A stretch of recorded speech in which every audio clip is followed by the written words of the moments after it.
Capítulo 8. A imposição das mãos. No capítulo 16 do Evangelho de Marcos, Jesus comissionou seus discípulos a irem por todo o mundo e fazerem o que ele havia ordenado.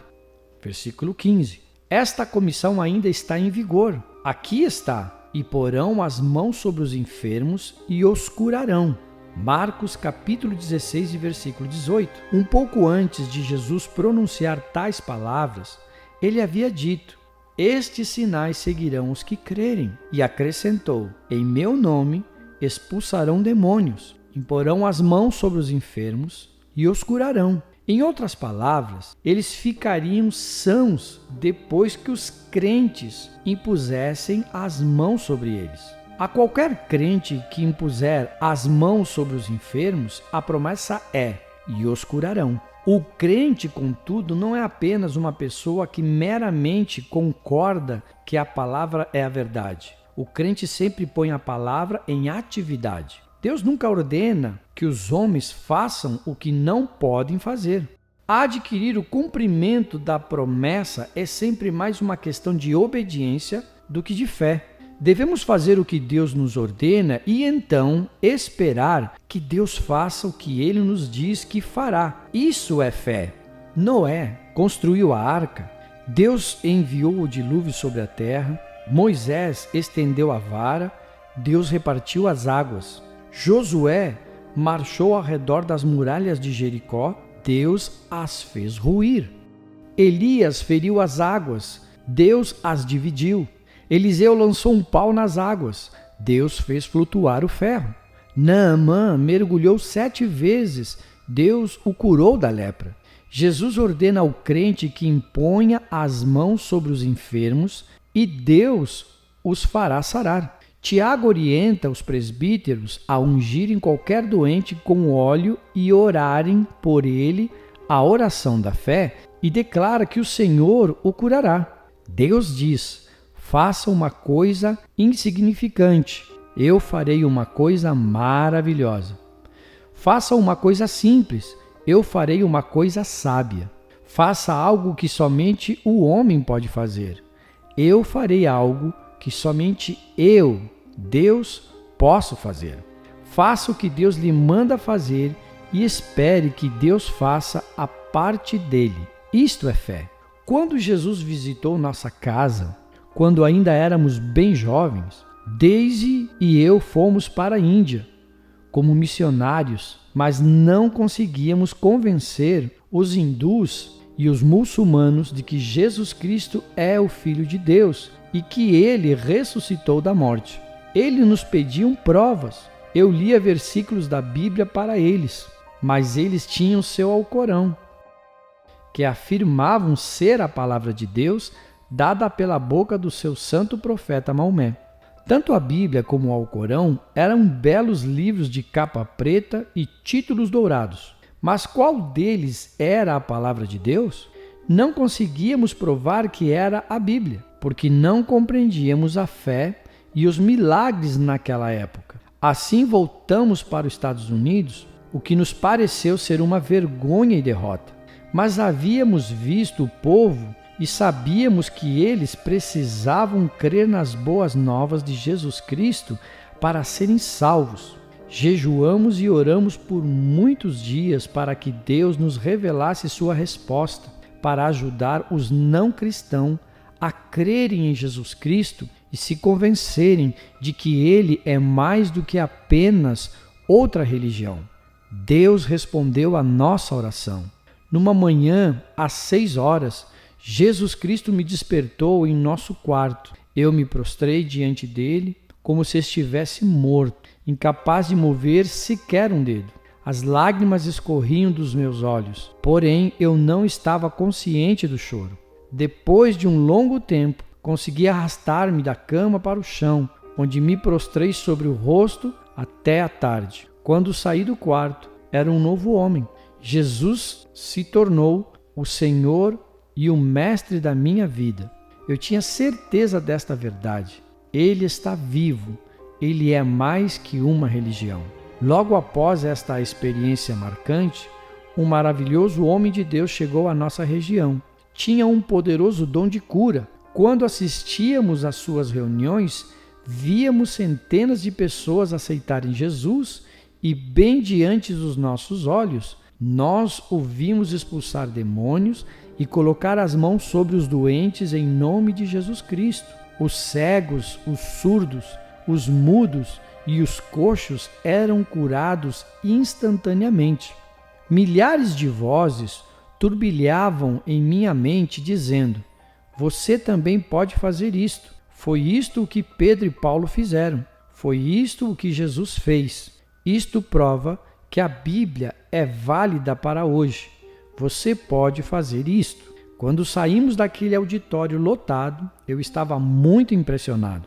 Começamos a jejuar e orar novamente. Daisy e eu fizemos um novo pacto com Deus. Decidimos que iríamos ler o Novo Testamento como se nunca antes em nossas vidas o houvéssemos lido e creríamos em tudo o que lêssemos. Tudo o que Jesus nos dissesse para fazer, como seus seguidores, nós faríamos. Tudo o que ele dissesse que faria, nós esperaríamos que ele o fizesse. Agiríamos conforme a sua palavra escrita, exatamente como os profetas de Deus haviam agido, conforme sua palavra falada nos tempos bíblicos. Faríamos como os discípulos do Senhor haviam feito. Se ele dissesse que nós poderíamos curar o doente, nós teríamos a certeza de ver o doente curado. Se ele dissesse que poderíamos expulsar demônios, então nós o faríamos em seu nome e teríamos a certeza de que eles nos obedeceriam. Jamais poderei dizer-lhe tudo o que esse passo significou para nós. A Bíblia se tornou um livro da verdade, vivo, palpitante e emocionante. Desconsideramos todo o ensino que já havíamos tido. Aceitamos a palavra de Deus como sendo literalmente verdadeira e começamos a agir em conformidade com ela, exatamente como os cristãos primitivos faziam. Como resultado dessa decisão, descobrimos a autoridade que temos ao usar o nome de Jesus e o poder que temos sobre o reino de Satanás, bem como a virtude que flui de todo crente verdadeiro.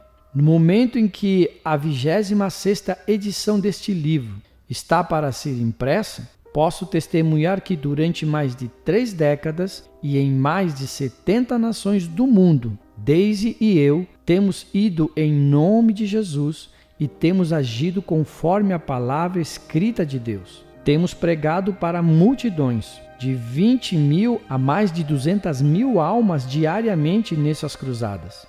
E temos visto literalmente dezenas, milhares dos mais impressionantes milagres, talvez jamais testemunhados por nenhum ministro cristão. A palavra de Deus torna-se muito simples quando consideramos toda a palavra como verdadeira e agimos conforme esta convicção. Ela perde todas as supostas complicações e todas as suas verdades estonteante de poder e autoridade concedidas à igreja, tornando-se realidade viva. Muitas vezes tenho dito como é emocionante pregar um evangelho que funciona, presenciando constantemente a libertação dos surdos mudos, a restauração da vista aos cegos, a cura de coxos, de aleijados, de doentes. Alegramo-nos com a verdade das palavras de Jesus. Tudo é possível ao que crê. Marcos capítulo 9 e versículo 23. E porão as mãos sobre os enfermos.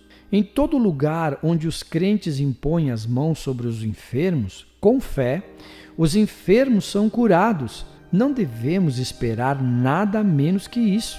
Em Marcos capítulo 5, versículo 23 e versículo 41, está registrado um acontecimento de fé sobre a imposição das mãos. Contudo, não faz diferença se ela sente ou não alguma coisa. A palavra de Deus é sempre superior ao que sentimos. Está escrito: imporão as mãos sobre os enfermos e os curarão.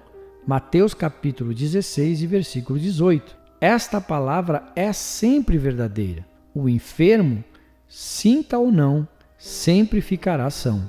Certa senhora, depois de ter passado pela fila da oração, foi inquirida a respeito do que sentiu. Ela respondeu: ora, não fui abençoada, mas fui curada. Então, quando meditava sobre sua maravilhosa cura, alegrou-se e foi abençoada. Muitos, como esta senhora, esperam sentir alguma coisa quando estão recebendo a oração, em vez de esperar a cura. É possível ficar curado pelo poder de Deus e jamais sentir coisa nenhuma. Outros podem sentir onda gigantesca de poder de Deus para curar. Um calor, um frescor, um choque, como de corrente elétrica, mas quero preveni-lo a não esperar o sentimento. Espere a cura. Certo pregador me disse: eu tinha o costume de orar pedindo a Deus que prostrasse o povo sob o seu poder, que prostrasse por terra aqueles pelos quais eu orava.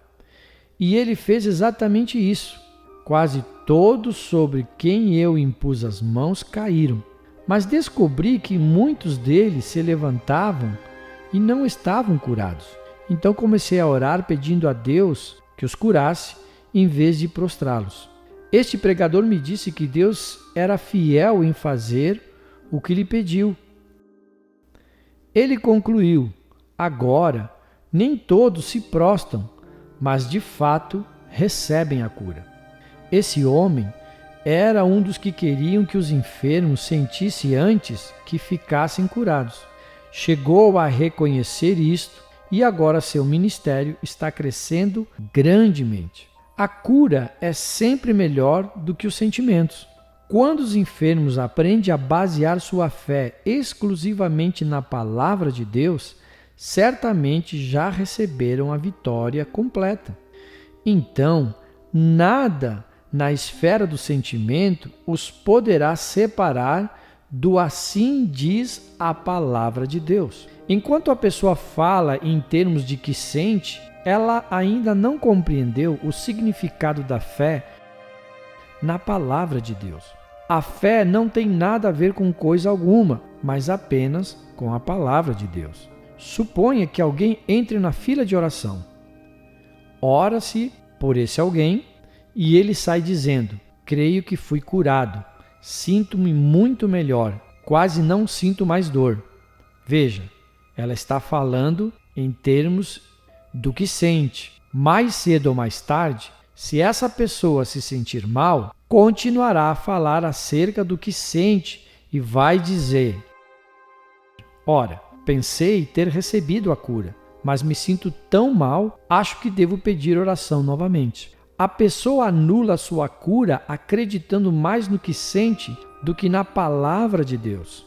Você vai perceber que aqueles que julgam sua cura pelo que sentem nunca crerão na palavra de Deus. Se receberem a cura, é porque se sentem bem. Se se sentem mal, é porque não foram curados. Nunca dão crédito ao que Deus diz.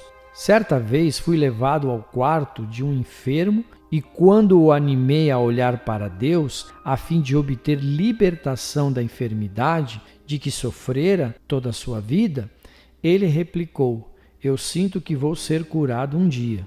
Perguntei-lhe por que achava isso, e ele respondeu: bem, porque várias pessoas têm testemunhado que serei curado um dia. Até o pastor acha que vou ficar bem de saúde. Lembro-me também de que há muito tempo o Senhor me abençoou e me deu o testemunho de que eu iria ser curado. Aquele homem estava esforçando-se para crer na cura somente com base no testemunho de alguém ou no que ele sentia. Observe que ele jamais mencionou que a palavra de Deus contém alguma promessa de Deus para ele. O testemunho e a promessa de Deus não significavam nada para ele. Aprenda a crer na palavra de Deus. A fé na palavra vence. A fé nunca é sentimento. O sentimento nunca é fé. A fé não tem nada a ver com o sentimento. O sentimento não tem nada que ver com a fé. A fé sempre atribui tudo Assim diz a palavra de Deus, sem levar em conta as dores, nem os sintomas, nem os sentimentos. Uma pessoa com fé na palavra e não no que sente, entra na fila de oração. Conforme as Escrituras, impõe-se-lhe as mãos e unge-se ela com óleo. Então alguém lhe pergunta: como você se sente agora?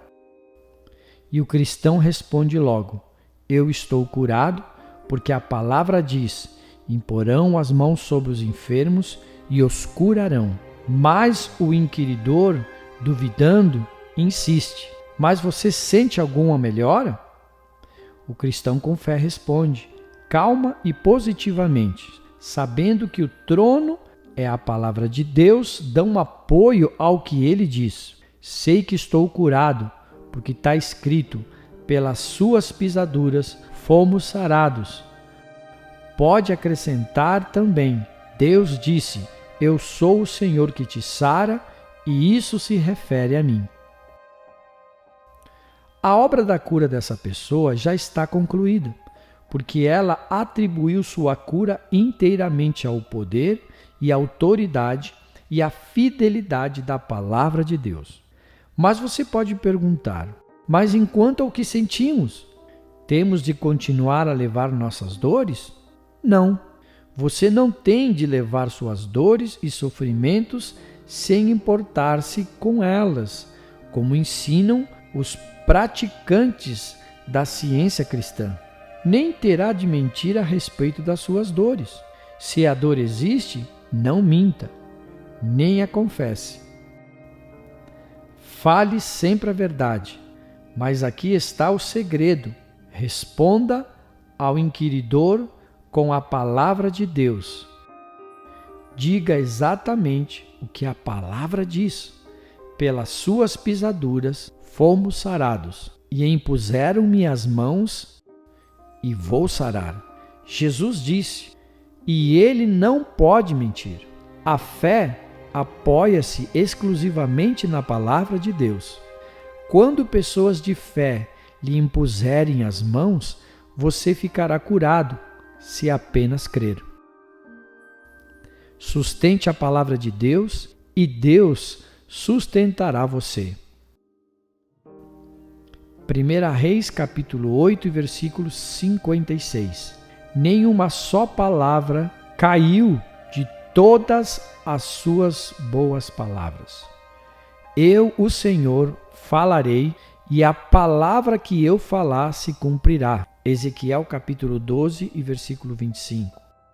Porque todas quantas promessas há de Deus são nele sim, e por ele Jesus Cristo o Amém, para a glória de Deus por nós. 2 Coríntios capítulo 1 e versículo 20. Quando um cristão impuser as mãos sobre você em nome de Jesus e orar fervorosamente pela sua cura, creia na palavra de Deus. Creia que Jesus falou a verdade quando disse: e os curarão, quer você sinta ou não. Está escrito: e os curarão, e em 2 Coríntios capítulo 1 e versículo 24 está escrito: pela fé estai em pé. Fé na palavra de Deus sempre traz a resposta. Agradeça a Deus pela cura desde o momento em que os crentes impuserem as mãos sobre você em nome de Jesus.